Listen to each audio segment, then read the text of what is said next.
जब कोई काम होता है तो उसकी तुलना किसी न किसी चीज से होने लगती है। ये शायद इंसानी प्रवृत्ति का नमूना है। और जब जब इसरो का रॉकेट उड़ान भरता है तो उसकी तुलना फिल्मों के बनने वाले बजट से होने लगती है। चंद्रयान 3 के बजट की तुलना भी फिल्मों से की जाने लगी है। टॉम क्रूज की film Mission Impossible Dead Reckoning का जितना बजट था उतना चांद पर पहुंचने वाले चंद्रयान 3 का भी नहीं रहा।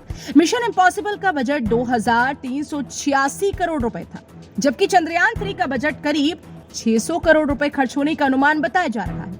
अनुमान इसलिए क्योंकि किसी अंतरिक्ष मिशन की सटीक लागत का पता लगा पाना मुश्किल है, क्योंकि ज्यादातर देश अंतरिक्ष संबंधी कामों के लिए सब्सिडी देते हैं। जितना बजट चंद्रयान 3 का, करीब उतने में ही आदि पुरुष फिल्म बनकर के तैयार हुई। यानी कि जितने में भारतीय सिनेमा की एक फिल्म बनती है उतने में इसरो के वैज्ञानिक एक रॉकेट चांद पर पहुंचा देते हैं। ये सच में कमाल की बात है। इसलिए ये चर्चा होना लाजमी है कि आखिर इसरो ये कैसे कर लेता है, वो भी तब जब तमाम मुल्कों का चंद्रमा पर पहुंचने का खर्च इसरो से कहीं ज्यादा है। अब आप जरा तुलना कीजिए कुछ दिन पहले चांद पर क्रैश हुए रूस के लूना 25 यान से, जिसकी लागत 1600 करोड़ रुपए बताई गई। चंद्रयान 3 को चांद तक पहुंचने में 40 दिन लगे, जबकि लूना को 11वें दिन ही उतरना था। फिर भी चंद्रयान 3 का खर्च लूना 25 यान से कम ही रहा है। इतनी कम लागत में इसरो ने ये सब कैसे किया? विक्रम लैंडर के चांद पर उतरने के बाद जब ये सवाल इसरो के अध्यक्ष एस सोमनाथ से पूछा गया तो उन्होंने थोड़ा मजाकिया लहजे में कहा कि एक रहस्य है।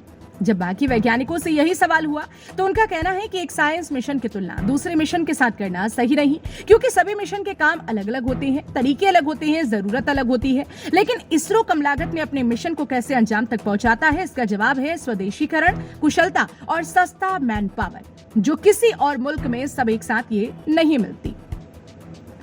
जब तुलना हो ही रही है तो चलिए रूस के लूना 25 से तुलना करके इसे समझते हैं कि आखिर कैसे कम लागत में चंद्रयान 3 चांद पर पहुंचा। रूस ने लूना 25 को पुश देने के लिए एक अतिरिक्त बूस्टर का इस्तेमाल किया, जिससे इसे सीधे ट्रांस लूनर इंसर्शन यानी TLI चरण में आगे बढ़ाया जा सके, जबकि भारत को TLI से पहले कई बार पृथ्वी के चक्कर लगाने पड़े। इसरो के वैज्ञानिकों का कहना है कि यहाँ लागत की बचत प्रोपल्शन पर थी। एक पूर्व निदेशक ने बताया कि रॉकेट जितना बड़ा होगा आप उतना ही अधिक खर्च करेंगे। इसरो के पूर्व अध्यक्ष के राधाकृष्णन ने कहा कि इसरो के पास एक मॉड्यूलर फिलॉसफी है। हम अगले रॉकेट और उपग्रहों को बनाने के लिए विरासत के साथ यानी पिछली प्रणालियों और संरचनाओं का इस्तेमाल करते हैं। GSLV में बहुत सारी सामान्य प्रणालियां हैं, वो जो PSLV से आई हैं। हम अंतरिक्ष यान बनाते समय सामान्य उपग्रह संरचनाओं का इस्तेमाल करते हैं। ये लॉन्च व्हीकल और उपग्रहों की लागत में कमी सुनिश्चित करता है।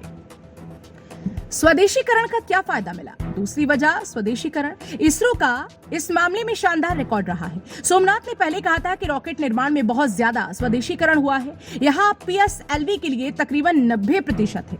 इसरो का ज्यादातर आयात इलेक्ट्रॉनिक्स का होता है। एक पूर्व एसोसिएट डायरेक्टर ने समझाया कि नासा ने शुरू से ही जिस मॉडल को अपनाया है वह है स्पेसिफिकेशंस देना और बड़े उद्योगों को रॉकेट उपग्रह बनाने देना, फिर उसे खरीदना।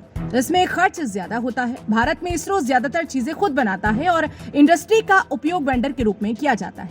ऐसे में लागत कम आती है। इसरो के पूर्व अध्यक्ष के सिवन ने कहा कि अमेरिका, रूस और यूरोप की तुलना में भारत का सबसे बड़ा लाभ मैन पावर पर आने वाला खर्च है।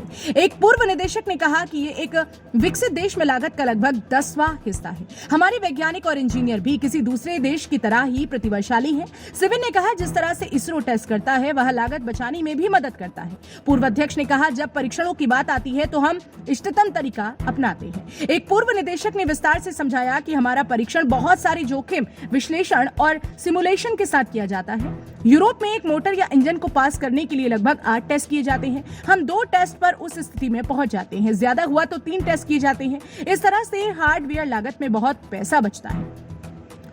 थोड़ी सी तुलना और कर लेते हैं ताकि अंदाजा हो जाए कि कितनी कम लागत में चंद्रयान 3 को उसकी मंजिल तक पहुंचा दिया गया। चंद्रयान 3 पर देश में इंफ्रास्ट्रक्चर और रोड पर खर्च होने वाले बजट से भी कम निवेश किया गया। यहां तक कि द्वारका एक्सप्रेसवे जो कि दिल्ली और हरियाणा को जोड़ती है, उसको बनाने में भी लगभग 9000 करोड़ की लागत लगी है। लंबे अंतराल के बाद नासा भी चांद का अभियान करने वाला है और जिसे आर्टेमिस मून प्रोग्राम नाम दिया गया है। नासा का ये मिशन 2025 के लिए प्रस्तावित है और उसकी कुल लागत करीब $93 बिलियन बैठती है। यानी नासा के मिशन का खर्च करीब 7,69,226 करोड़ रुपए है, जो चंद्रयान 3 की लागत की तुलना में 1250 गुना ज्यादा है।